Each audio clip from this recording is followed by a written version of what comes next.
Welcome to Language Surfers Podcast, a space with fresh waves for the mind, dedicated to create a platform where professionals from both language industry and academia can share their professional experiences, and where we also explore different career paths at different stages.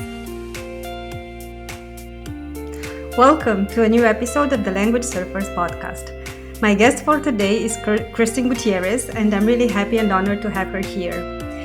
Kristin Gutierrez is the owner of her own company with the same name, Kristin Gutierrez Limited Liability Company, and she's a keynote speaker. She has a vast experience in the localization industry, including sales roles, up to vice president. But I also wanted to highlight that she is the author of the best-selling book, Be a Better Sales Leader, of which we're going to speak in our conversation. So, Kristin, thank you so much for your time, and looking forward to our conversation. You have such a nice and interesting professional journey. Thank you so much for having me here. I'm really appreciative of your time, and to your listeners. As you said, I have a fascinating 20-year experience in the localization industry, and I'm the author of best-selling book, Be a Better Sales Leader. I am an expert in helping organizations thrive in periods to build up resilience and to really flex the muscle of driving innovation, whether that's innovation within their own teams and within their own companies, or whether that's innovation at other, like with their clients. And I look forward to exploring that with you more in detail. Yes, thank you so much for summarizing so well your professional experience. But before we go into our deep dive conversation, could you just tell us, Kristin, why have you decided to join the localization industry? What a fascinating question, because as a professional localization career person, I've asked that question often to other people, right? And I often find, as I'm sure you do, everybody comes in at different ways or different reasons. Mine is very I needed a job. So I was working a year out of college selling yellow page advertising, which doesn't really even exist anymore. Door to door, knocking on businesses. Like, did you want to, invest money in a quarter page ad? And this is the ROI of doing that, right? And then I moved to Chicago, working downtown at Saks Fifth Avenue on Michigan Avenue. And I was opening the most number of credit cards in the entire store, month after month after month. And that's the metric for those of us who have worked retail in the past. Credit card opening, that's like the metric of retail, in addition to like what you're selling on the floor. But all of that wasn't helping to pay my bills in the city, and I just wasn't fulfilled. And so I plastered my resume everywhere, and I'm so grateful that SDL called me. But they did. It was like a 6-month process, because at the beginning they thought, oh, wouldn't it be great to have an inside salesperson? And then they decide, then the whole Trados acquisition became very apparent and very materialized. So my hire date got stalled because of the Trados acquisition getting finalized. So I joined SDL in 2005, right after the finalization of Trados. And obviously now they're known as RWS, but I needed a job, plain and simple. Yeah, that's great. And you also came with the background from sales, right? So you immediately had the perfect combo between languages and sales. Yeah. And could you just tell the audience about your professional experience, because you scaled up in the localization industry and sales roles up to being a vice president before having your own company. So how difficult is it to climb? What would be your recommendations? What have you learned during the way? I know that this is something that you also cover in your book, so I'm really excited to hear your experience and perspective on this. Yeah, Anka, it's a really great question, because there isn't one clear path in order to go wherever you start from to where you want to go. And you need a lot of help. And isn't that true about anything in life? Like call Yes. help from a friend, right? In my career experience, starting from inside sales to vice president of sales, like you would expect, it took a lot of twists and turns, and I used a lot of help. I talk about it in the book, Be a Better Sales Leader, because when you learn to ask for help and seek mentors and fail forward, I didn't know what I was getting myself into when I joined the inside sales, when I became the first inside salesperson at SDL, right? And it just so happened that I was really good at making phone calls and logging data into their offline CRM. They didn't even have it, like Salesforce wasn't even a thing for them back then, right? And so it was a very clunky, cumbersome process. But I built relationships with my colleagues internally, and that ultimately is what led to my success. So, as somebody trying to climb the corporate ladder, or as somebody now who helps other people like figure out where they want to go, really leveraging your internal employee peer-to-peer connections and like relationships, building those relationships like everything depends on it, because it does. In a sales role, often we think it's our client relationships that matter most. I would argue that our internal relationships matter more, because as any of my current clients would know, I always say, you if you can, I can sell, but can we deliver, right? And my friends would always say I could sell ice to Eskimos, but that's not actually a badge of honor. It's just being able to sell something or convince, channel the buyer to say, like, yes, I trust you, I like you, your services match the quality and price and turnaround time, right? Or you're giving me something other than what price and quality and turnaround time is. You're adding value on top of what I'm expecting as a vendor, right? That being able to do that relies on your cross-functional relationships that you have. So as sales, my operational partnerships, as I called them, my relationships I had with my peers actually helped, so that if I could sell, then we could actually deliver. Does that make sense? Yes, definitely. Yeah. And so then as you kind of climb the ladder or move across different companies, you realize that it isn't about me as an individual contributor or me as a leader. It's really about my team, whether I manage a team or not. It's really about like the totality of the team that is working in my company and that's touching me, or I'm touching them with like my ideas and trying to drive innovation internally, or with trying to drive innovation at the client level. And so I did go from inside sales to global manager of inside sales was my final title at SDL. I was flying to the UK like 6 times a year as a 25-year-old. My parents were like, what do you do for and then I got recruited by translations.com to become a business development director. And then I got recruited by Lionbridge. One of my reps, one of my BDMs at Lionbridge had become a vice president or one of my BDMs at SDL had become a vice president at Lionbridge. And she flew me out to Colorado. The interview started and ended with a hug. I got hired. So nice. It was at that time, it was a 6-figure salary. Again, I'm very young still, right? And it just, again, that reiterates the point of having the connections with your peers, like the building that relationship. She then ultimately, Allison McDougall, mentored me at SDL. And I didn't know what mentoring was when I was in sales, schlepping yellow page advertising to small businesses, right? But I realized that she was like coaching me, she was teaching me, and she really cared about me.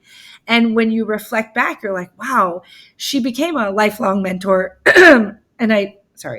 So Allison became a lifelong mentor, and she's in my book with a quote and all throughout my book, because I really appreciated how she never let me drown.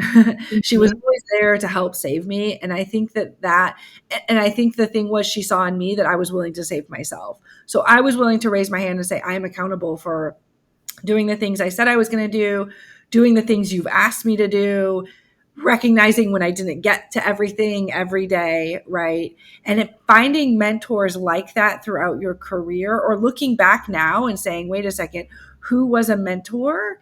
And being able to call them up and say, like, hey, can we reconnect, right? Whether Mhm. it's formal or informal mentorship, is a really great thing for your career. So then moving along, like going from BDM role to BDM role to BDM role, I was always looking for something to better fulfill me, truthfully. Mhm. And I realized that somebody else I admired, Anna Schlegel, Mhm. co-founder of Women Yeah. in Localization. Yeah. At the time, they had just started forming programs within Women in Localization, really making it more of an organization. And Mhm. I was able to get in at the ground level on the chapters and global growth program as the social media manager. I'm not sure what my title was. And Anna Schlegel was running that program. And as a result of that, right, I found out NetApp was hiring a contractor to do a communications role within Anna's team. And so, luckily for me, didn't have any kids at the time and was able to take a massive pay cut, leave all of my benefits behind, and go work as a contractor for NetApp, so that then I could like walk the walk and talk the talk, right? Working inside the globalization program strategy office for NetApp for a year was single-handedly one of the best decisions I had ever made for myself in my career. After that, I was pregnant and I had a kid, and I just was like, I need a salary back, right? I need, like, they didn't have an offer for me, so a job for me within their team. So I went back to the vendor side, but it really, I was like, my eyes were open because Anna became a mentor just by the fact that she was my boss's boss at NetApp. And I was living in LA and they're up in San Francisco for, all intents and purposes, the Silicon Valley. And I would fly up once a month to meet with them.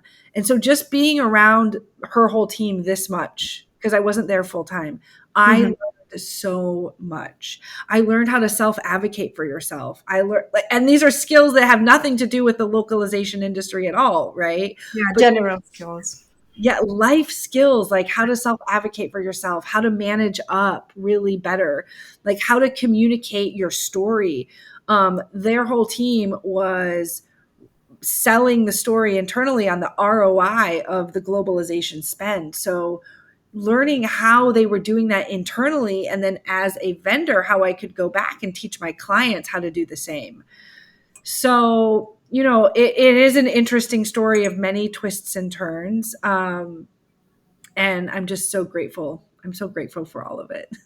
Yeah, I really love your trajectory and how focused you were to always, have a clear objective and take the risk, because in the end you took some risk there. But also you were just focused to acquire the knowledge and the expertise that would allow you to upskill and become better and better.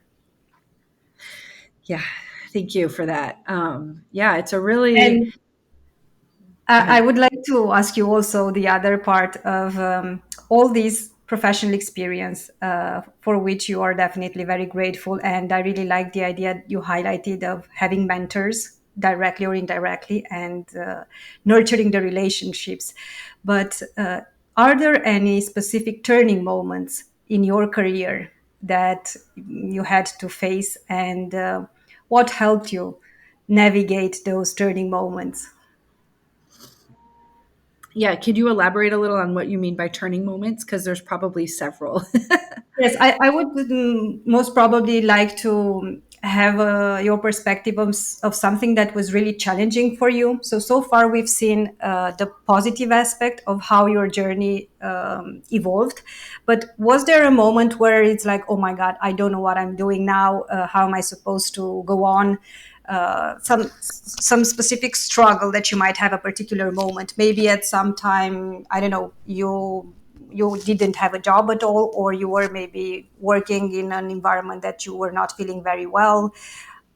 This type of examples, in case you have them. Maybe you're just so lucky that you don't have such examples. Yeah, I do have a lot of them. I have one that I don't actually want to go into only because The way I say it is that I committed career suicide with it. That's not good anyway. But it was after leaving NetApp. I took a job. I was offered two different jobs. I was coming off of a career high, and I was offered two different jobs. And I took one because of my ego and because I really truly thought I could change the world there. And the other one on the table was like a significant amount more money, a very stable, massive global LSP. And I fell flat on my face. And like, obviously, I'm so grateful for that opportunity still, because things happen for you, not to you, right? Glass half Yeah. full. It was a very, very challenging 8, 9 months. I didn't last very long. Um, it being able to sell, not being able to deliver. I actually met somebody there who then I hired at my next company, United Language Group, and that who just got hired by my old boss. And so I'm so grateful that I met her there, because she's incredible, really great talent. And I think what those lessons teach you, because there's lots of different lessons, right? There's several lessons at the beginning of my career, not knowing the industry and like how to eat an elephant, right? There's like a lot of we all have that in our industry, like, oh, I'm a new to this role and I don't know how to do it at all, or I got promoted into this role and I don't know how to do it at all. I talk about that in the book, because you have to forge your own way, and you do that by the allies that you build, and the relationships, and the failing forward, and professional development, and just kind of leaning all the way in, right? And then there's April 17th, 2023, which is when I was fired from my last corporate employer and launched my own business. And so we can talk about that as well. Yes. One moment that happened after I came off of the career high and fell flat on my face. It was really crazy. A lot of it also is my fault, because I have perpetually chased shiny objects, right? Which is a syndrome known as like somebody who my old boss and mentor would laugh, because I was always selling something else on the side. Oh, I'm a Beachbody coach. Oh, I'm a real estate agent. Oh, I'm starting a dog walking business. Like, I was constantly trying to, again, find fulfillment in like other things in addition to my job. And after I had my first kid, but my second kid, right? And so if it's okay, I can be transparent with your audience. I'm 41 years old, and I had my second kid is only 2, right? So like, it is, having built a whole entire career and then having kids, it's different. It's different for all of us, no matter when you have kids or if you choose not to have kids. But for me, having had that second kid, I was like, whoa. That's when I really started to channel single sourcing instead of multitasking, or single tasking instead of multitasking. Because previously, trying to do lots of other things in addition to doing my job, first and foremost, when I had the first kid, I was like, oh, that's exhausting. And with the second kid, the second it happened when I was pregnant. I got promoted at 9 months pregnant to a director level. And I was like, wow, how much does my company love me? This is incredible. And I came back from that maternity leave, which, is only like 3 months in the States. So I came back from that maternity leave and I said, I'm going all in on my day job. I'm going all in on my income. I'm going all in on the thing that pays all of my bills, right? And that is when the magic happened for me, to really be able to say, wow, I'm good at what I do. I'm able to leverage all of my past year's experience in all the various roles. And I got promoted again to vice president. That in and of itself was very fulfilling. And it was reassuring that when you look at just doing one thing and doing that one thing really well, that starts to be when the world opens. Now we can talk about what happened pre and post April 17th, because I'm still very grateful to that company and all of the experiences and everything that came from it. But I think in terms of like, how do you pick yourself back up after you fall flat on your face, or you're working for a boss that you don't like and you need to get out and you need to look for a new job?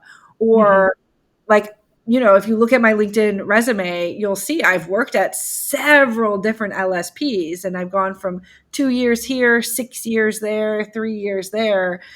you're meeting so many different people, and you're working in so many different teams. There's cultures that you have to assimilate yourself to, and there's personalities, right? And there's rules, and there's different processes, and it's a lot. But being able to recognize that, falling after a high, you know, that didn't happen to me either. That happened for me. And if it hadn't been for that, I wouldn't have found United Language Group. And I truly am so grateful for those 4 years there because, yeah, there's just a lot to unpack. But I think that's Yeah, something. definitely. I totally agree with what you're saying, that things happen for us, not to us. And the way we handle the situation and all the experiences that happen is really the key here.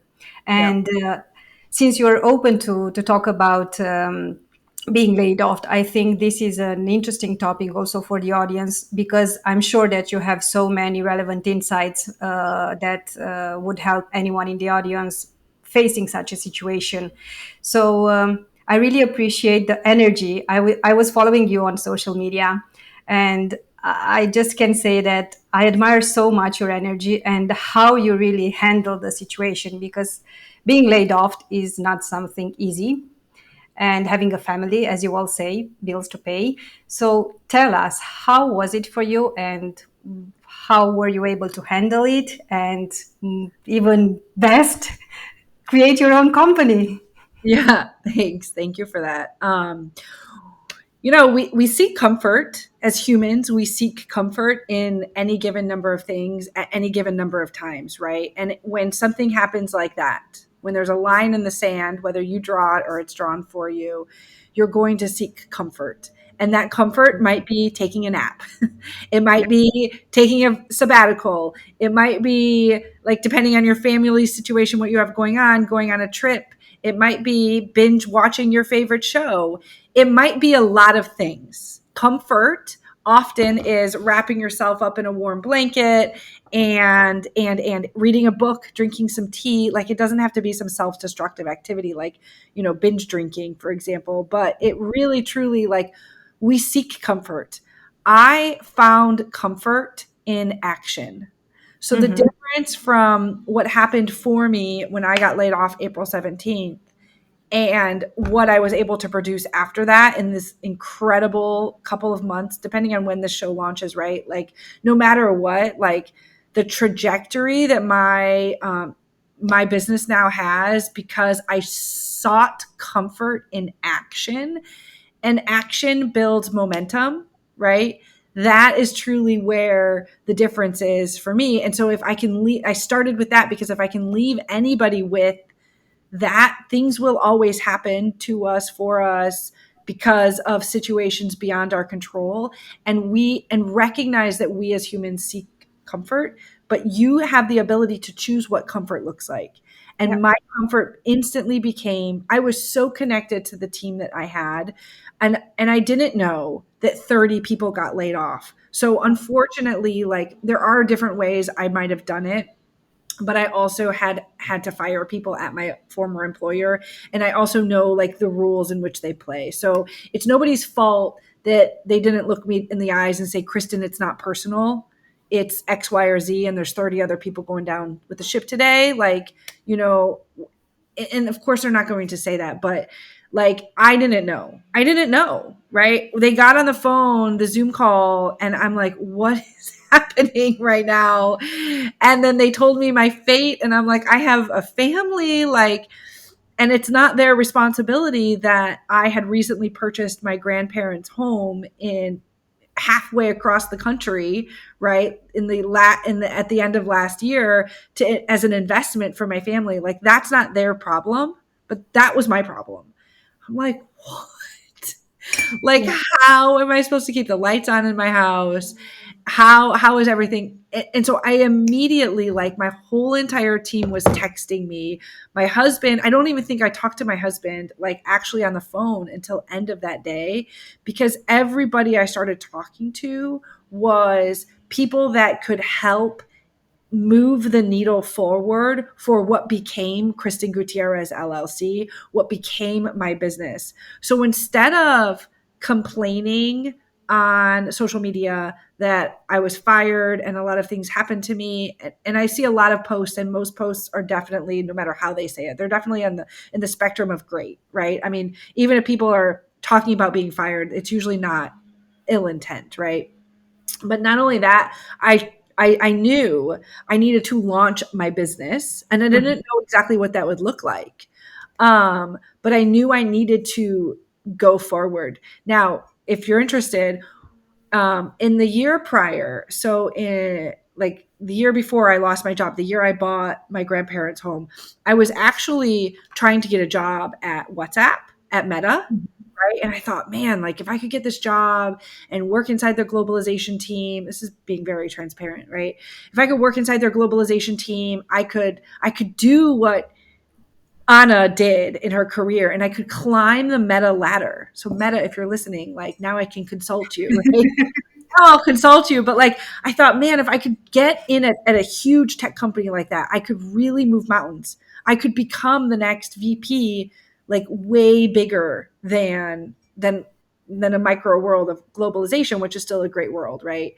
And I didn't get the job, and it was like a 4-month process, and I was just devastated beyond belief. I truly was. That was another really hard thing for me to swallow because, well, I was still very happy as a vice president at United Language Group, but I thought this was my chance, you Yeah. know?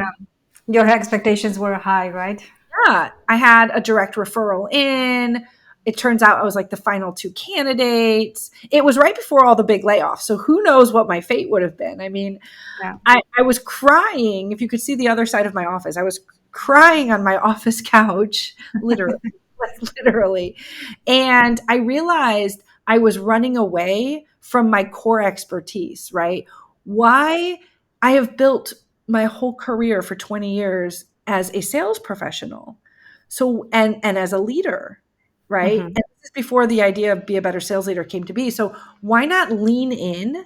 So I had this idea end of last year. Why not lean in all the way and further like go with like being a leader? Because then you kind of remove yourself from sales and now you can become a leader. Why not go to the C-suite as a leader?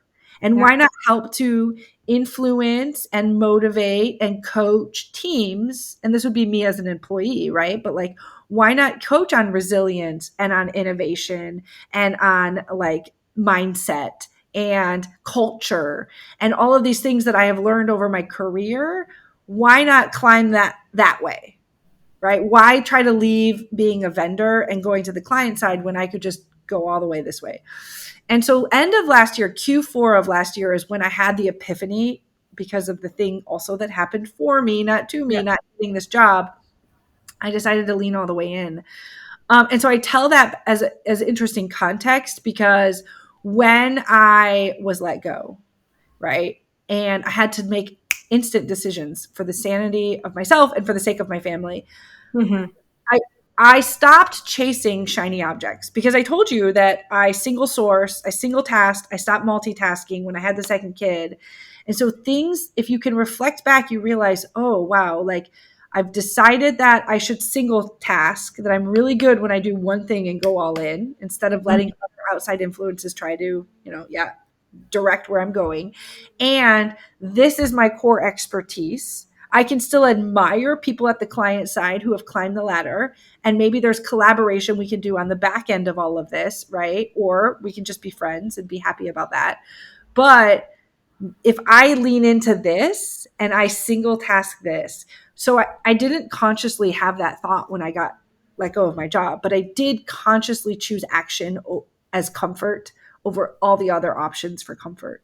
So I bring you to now where I'm taking massive action the day of, and for I haven't stopped every single day to monetize first and foremost, right? Putting food back on the table for my family, and grow what has become a thriving, very successful business. So we can go there too, but that's the backstory. Yeah, I really like your approach, and thank you so much for sharing all these relevant insights for us. And congratulations on your mindset, because this is something that I would like to cover with you because it's part of your book. And Uh, you you said something like a seller's mindset is directly related to curiosity. So, could you tell us? Could you elaborate a bit more on what would be the characteristics of a seller's mindset? I love that question, Anka. Um, it's a topic that keeps coming up with my various clients now. And like when I took a step back, I realized, wow, like the whole world could benefit from that because we have one of two approaches. Like, so can I ask you a question? Like, are you a salesperson? Like, I know you're not a salesperson, but like, No, definitely. And I wanted to also share with you because sometimes whenever I hear the word sales, it's like, no, no, not me, please. But then in the end, we all have to, some sell or, as you well said, advocate for ourselves, our expertise, our knowledge. So in the end, whether we like it or not, we are all selling ourselves and our services products. So it's part of us. yeah, it is. It is. That's amazing, right? We should do more content on that actually in the future. Because, yeah, people either say, I'm a salesperson or no, not me. Not. And I gave an example on social media recently that one of my sisters, she is known, actually, my whole family is no, not me. My mother was a very successful award winning pharmaceutical rep, and my father, very successful paper and packaging sales rep his whole career, right? So I obviously come from sales. My sister is an attorney. And Mhm. guess what? She's a salesperson. Every attorney is a salesperson, whether they're going to admit it or not, because they're convincing, whether they're in court or not, even, they're still convincing and they're writing papers that are channeling that aspect of both curiosity, learning, and hey, like here, see my side as the right side, right? My other sister, no, so my whole family's like, no, not me. And she stumbled into like fitting hearing aids for, well, a hearing aid company, and it turns out they're not called salespeople, but like they have a board. It's kind of like in retail where you like get a tick mark for every credit card that you open, right? There's like a board that like they had a tick mark for like number of hearing aids that you fit and or sold, right? As a result of helping people who couldn't hear, right? So like she became the number one producer of hearing aids for her office because she so genuinely leaned in and loved what she was doing, and still to this day doesn't think of it as sales, right? But she was being given bonuses and incentives, and so it truly is a little bit more of a sales role than maybe you, right? But it's thinking about when we genuinely believe in the thing. And this is where it's interesting. When we genuinely believe in ourselves, Yeah. we need to learn how to self advocate. And that truly, like if Anna is watching this, like the number one thing, ironically, that I learned, the number one thing, the top 2, 3, 4, 5 things were all about globalization, like in communications and executive sponsorship and other leadership things within business. But like the number one thing I learned from Anna, being peripheral to her once a month for a year, was how to self advocate for yourself and the importance of it. And that in and of itself is selling. And the whole idea of like staying curious. So, like, what is a seller's mindset? Staying curious and asking more questions and feel and knowing that like it's not about you, it's always about them. So hearing aids or finding podcasts or selling global translation services, quite simply put, right? Or anything in between, right? If you make it about the other person and not about you, then it shifts. So there's Mhm. some big stress on me as a career salesperson that if this buyer doesn't want what I'm selling, I'm going to be bummed because I become emotionally attached to everything in sales. I wear my heart on my sleeve, and man, I love all of the deals I generate. But like, we know we have to lose deals in order to win others. And we know that we're not the right fit for every single buyer. And no Mhm. matter which vendor in that case I work for, which LSP, right? So knowing that it's all about staying curious, and in that case driving in it, using that curiosity to drive innovation and building up my resilience. So this is why these core topics of resilience and innovation are really key to me right now, because if I can help inspire people to have a seller's mindset in which you stay resilient and which you innovate, right? No matter if you're self-advocating for yourself to grow within your role, to find another role at another company that's better suited for your skill set now, to start your own business, right? To lean in and start your own business, or simply to, which isn't simple, but like, or simply to have a better seller's mindset and be resilient within your role, whether you're a project manager, whether you're in finance, whether there's so many smaller LSPs that I work with now as part of my business Mm-hmm. that CEO is leading sales, or there's one salesperson that maybe is wearing multiple different hats, or there's a small team of salespeople and there really isn't a true leader of the organization, or they want to go from X million to Y million and they're really trying to grow. So I see a lot of this now, and they're often asking everybody in the company to be able to upsell, cross sell, right? Mm-hmm. Because there isn't an account manager like a Kristin to come in and and help introduce those topics. But I'll tell you, even at the biggest LSPs I worked for, and especially at my last role, I didn't do all of that anyway. So, like, the bigger the LSPs, the more the people peripheral to the projects and the project managers, especially, know that they have to, like, their main job is to ask the questions in the meetings about other projects and other growth opportunities. And then it's taking those conversations offline with like the salesperson, with the leaders, with the operational people, with anybody else in the company, maybe the solution architect, depending, Mm-hmm. putting a solution together that's going to meet their needs and then regrouping with the client. But that's all about just asking questions, staying curious, right? Being able to say, like, if I ask a question and they don't give me the answer I want, like, that's okay. So not being attached to the outcome of the question, but being attached to the idea of like staying curious. That's kind of where you can develop resiliency, right? Because now you're going to be told a bunch of things you don't like by asking questions. I had a motto forever, which was like, always ask one more question. On Teams, or I guess where you have like a status, that was always my status for the last, it was always ask one more question, because it's true, right? And so that's the whole concept of stay curious, and then don't be attached to the outcome. Even if emotionally you're like, oh man, I really wanted that deal to come through, or oh man, I really wanted this concept of innovation to drive through, or oh man, like I really wanted that passion project internally. Mm-hmm. So like another thing I coach on is helping people, no matter your role, but often sales, attach themselves to a passion project within their role to guide like the business in a better direction. And 1 year for me, that passion project was owning the customer satisfaction, right? The gentleman who owned the CSAT for our company left. And I said, hey, can I own it? Right. And that, being willing to stay curious and self-advocate for yourself and ask the question, even if they had said no, at least I would still talk about it, because I'd say I asked for it and I didn't get it, and so I went and got something else. Or in this case, I did get it and I learned, oh my gosh, did I learn that maybe that was the wrong thing to volunteer for. But yeah, I think a seller's mindset, it's all about staying curious and not being attached to the outcome, because then you can hear the no's, you can hear like the objections, and you can just keep asking questions and moving forward. Well, I really loved the way you expressed this. And I would like to go a bit back to the book.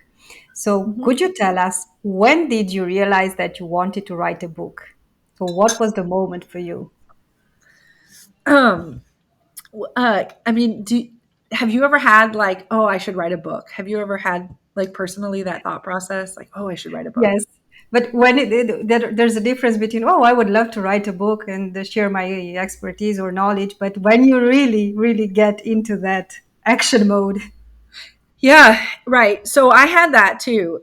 And somebody had said to me way back in the day, like 2005, 6, 7, you should email yourself every single time you think of something. You should just email it to yourself. I didn't do that, and I wish I had. So if I could give anybody the advice, it was a simple suggestion, and maybe in OneNote now, I mean, OneNote didn't exist way back then, right? But like, in some sort of fashion or on your notes on your phone, capture these thoughts. So, Mm-hmm. so I didn't do that, but if I had, it would have helped make the process a lot easier. The shocking truth for me is, so the book of formally released Memorial Day weekend, so like end of May 2023. I committed to writing a book in February. Wow. So in February to May? Yeah. Wow. Yeah. That's Um, amazing. so like I tell all of my coaches, my clients, because they're paying me money for me to support them, right? And I in the appropriate setting and the appropriate time, right? Like I say, I invest in myself too. So the other linchpin for me was end of last year, I started to invest in personal professional development outside of my role, right? There is something called the IRS tax code 127, where if it's embedded into an employer's plan, HR plan, the employer can write off Mm-hmm. in the US $5,250 in the year of 2023. That kind of number goes up a little every year. So over $5,000 companies can invest in their employees, and it's tax-free money. It's interesting to say that not all companies have something like that in their HR manuals, and not all employees, even if it's there, choose to take advantage of it. But it is something that I'm starting to talk about because I think it's really important. For the third pillar of the book is about professional development and always learning, right? I'll never forget in 2005, I was living in Chicago, and my boss, Elise, we would ride the same city bus home. Like it just so happened we were on the same bus line. And we would read, I don't have any right here. We would read Multilingual magazine on the bus. And Yeah. I would ask her questions about the magazine and about the industry because I was brand new and I didn't know anything about translation. I didn't go to the Monterey Institute, right? I didn't study linguistics. I didn't come from a language background. So I needed to learn everything about what this thing was that I was now selling. And that's what I did is I was professionally developing, personally developing myself and my skill set by reading the magazine as a first thing, right? And there's a million ways you can spend money or not to invest in yourself professionally. And so I invest, end of last year, I started to invest in myself Mhm. professionally. And my coaches put on a how to write a book in 3 months seminar.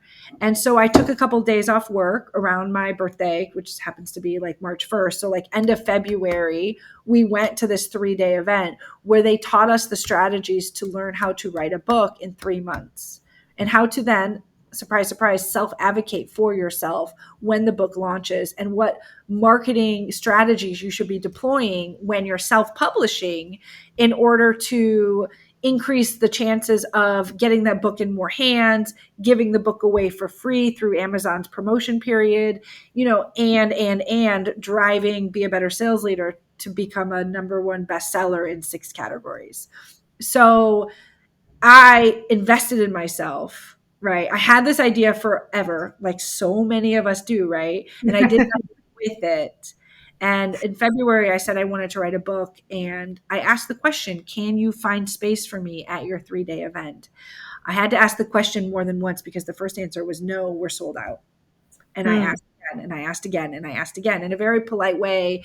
And I started taking action to demonstrate that I was really serious. And it just so happened a space opened for me. So I went to the event. I took days off work. I went to the event. I went all in. And then the funniest thing happens, you come back to your life after an awesome intensive event like that. And you're like, ooh, wow, I have a job. I have kids. I'm busy. I'm out of the bubble now. Yeah, and for me the book felt, so I told you like I was single tasking. The book Be a Better Sales Leader was all about me being a better sales leader, and there was no playbook when I became global manager of inside sales as to how to do that role. I Mhm. wasn't inheriting a job from somebody. Nobody else had done it before. So that truly is where the first pillar of the book is all about failing forward, asking for help, finding mentors. Yeah. The second pillar of the book is all about like managing up and being a good sales leader and like what that looks like, building a culture within your team, navigating like complexities of an organization, KPIs. And then that third pillar is the professional development piece. Yeah. So I got the strategies on how to put a book together from the thing I paid for, right? And then I put my own words on paper. And when I came back after that intensive, I talked to my husband and said, okay, like I want to do this thing. And we found ways, because where there is a will, there is a way, Yeah. right? Where you seek comfort, in that case, in action. So we found weekends. With a 4-year-old and a 2-year-old, it is a lot harder said than done. It is very hard, but we found days here, weekends there, where I could leave and go to a local hotel. So I literally could just be in the moment doing the thing. And that is what allowed me to I think I did 2 or 3 weekends, plus I was like all in here. um Getting let go of my job in April, the book still wasn't finished. And ultimately, like, the book is an amazing piece of credibility that says, like, I'm an expert in, in this case, like, sales leadership, but it doesn't make you millions of dollars in and of itself, the book. And so when I was like, I didn't go and write my book a bunch more. That's actually when I said, okay, where is the book now and how can I finish it up? Because when you actually are writing a book too, you realize, I should have added this to the book. I should have Yeah. added that to the book. Like, when, again, the strategy is just write another book, right? So there's a point where not your every single thing you've ever thought of can't be in the one book. Yeah. And if you allow yourself to iterate time and time and time and time again, you're going to change the book time and time and time again. And you'll go from being able to launch it in 3 months to like 3 years, right? Yeah. And so I knew that the importance of launching the book was imminent, but I needed to spend my time trying to monetize for my family. So it's more than you asked for, but that's kind of where, like, the journey of I wanted to write a book came from and how I did it. Yeah, and it's amazing. Congratulations. I'm really amazed. And once again, I simply love your energy and the action. You're so focused on action, and I think that's the key takeaway from you. Yeah. Take the action on whatever you want. And I would really like to ask you a question because I think you're the right person to ask this question. Is a leader born or made? Made, for sure. Right. I mean, I think you could be born 100%, but you could be born as a leader and not do anything with it. Right.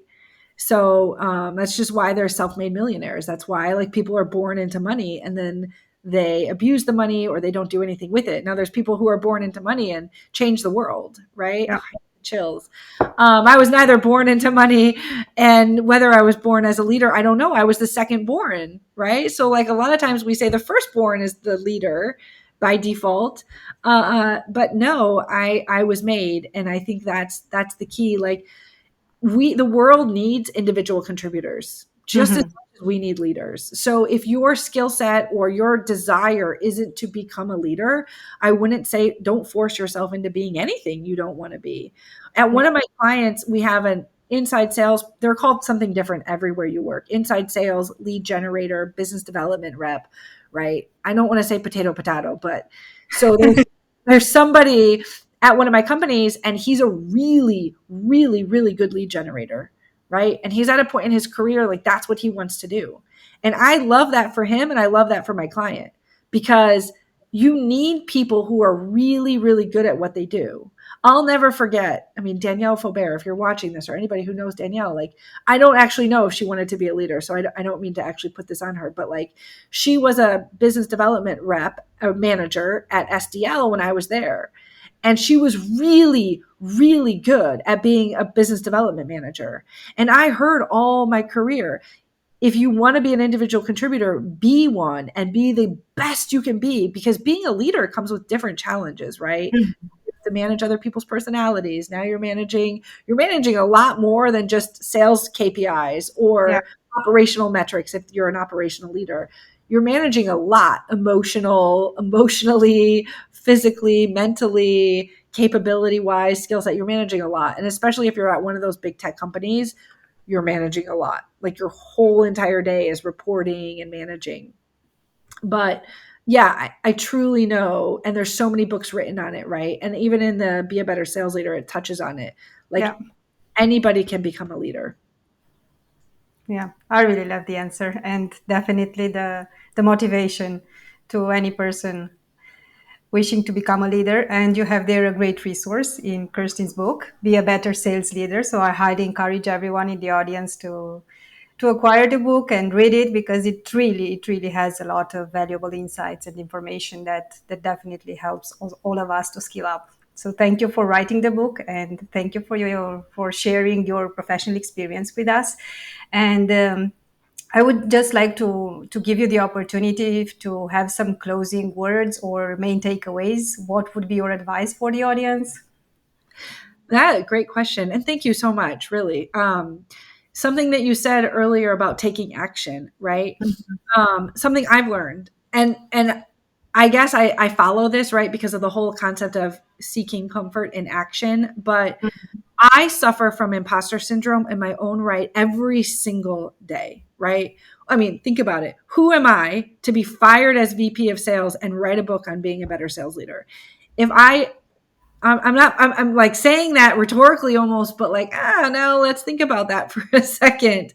But that at the end of the day, right, like the imposter syndrome is going to come if you let it come. And Mhm.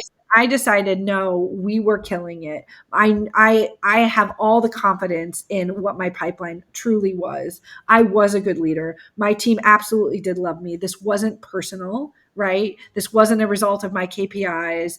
Because when I started talking to people that day, and hundreds of people that whole week, they were like, I saw posts on LinkedIn all the time about how proud you were of your team and how you were killing it. And I was like, that's why this makes no sense to me. But like, Yeah. what can I learn from it, and how can I move forward?